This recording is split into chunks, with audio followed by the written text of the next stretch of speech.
अस्सलाम वालेकुम। इस वीडियो में बात करेंगे फिजियोलॉजी ऑफ द लैरिंक्स की। It is just this whole page, तो उसको जल्दी से क्विक थ्रू कर लेते हैं। फिजियोलॉजी ऑफ द लैरिंक्स में ये कि जो लैरिंक्स के फंक्शन है, मेनली ये 4 फंक्शन होते हैं। Respiratory functions, protection of lower respiratory tract, phonation and fixation of the chest.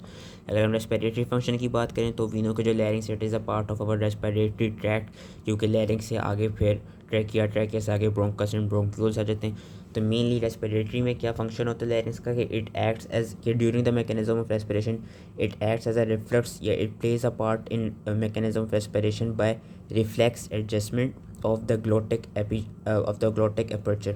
बस यही चीज़ याद रखनी है इसकी कोई जितनी और इम्पॉर्टेंट चीज़ है नहीं।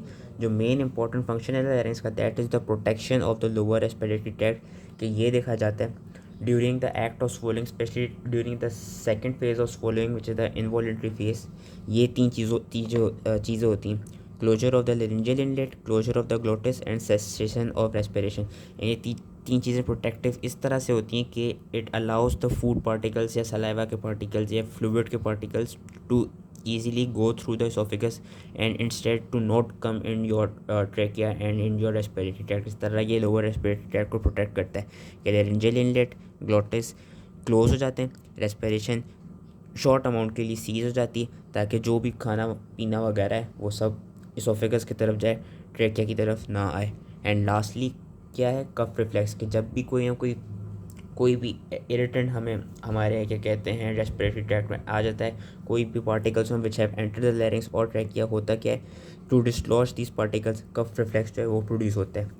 दैन कम्स योर क्या कहते हैं other function which is your phonation, जिसकी वजह से इसको वॉइस बॉक्स कहते हैं। कि basically voice is produced by the vibration of the vocal cords and due this vibration of vocal cords दो तरह की हम वॉइस में चेंजेस भी ला सकते हैं। We can control the intensity and the pitch of our voice.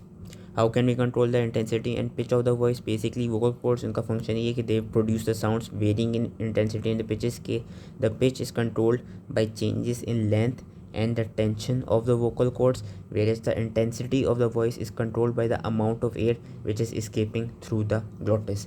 Lastly comes the fixation of chest। इसमें बेसिकली इसका ये फंक्शन है कि कोई भी ऐसी काम हो लाइक डेफिकेशन, मिक्चुरेशन, पार्चुरेशन या वेट लिफ्टिंग जिसमें basically high inter abdominal pressure चाहिए हो, तो उस केस में क्या होता है, उस केसेस में जो वेस्टिबुलर फोल्ड्स होते हैं लैरिंक्स के वो आपस में अप्रॉक्सीमेट करते हैं, एज रिजल्ट लेरिंजियल क्लोजर हो जाता है, जिसकी वजह से होता है कि जो एयर होती है that is trapped in your lungs, ताकि जो ये एक्टिविटीज़ करने हो उनको सही तरह से परफॉर्म करने के लिए इंटर एब्डोमिनल प्रेशर जो है वो प्रॉपर्ली रेस हो जाए।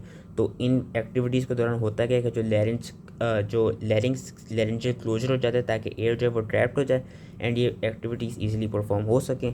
एंड ये देखा गया उन पेशेंट्स में कि जिनमें टोटल लैरिंजेक्टमी हो जाती है उनको फिर डेफिकेशन, मिक्चुरेशन या ड्यूरिंग वेट लिफ्टिंग इस तरह की एक्टिविटीज़ परफॉर्म करने में थोड़ी बहुत मुश्किल आती है कि the patient experience some forms of problems and difficulties during these activities if they have undergone total लैरिंजेक्टमी।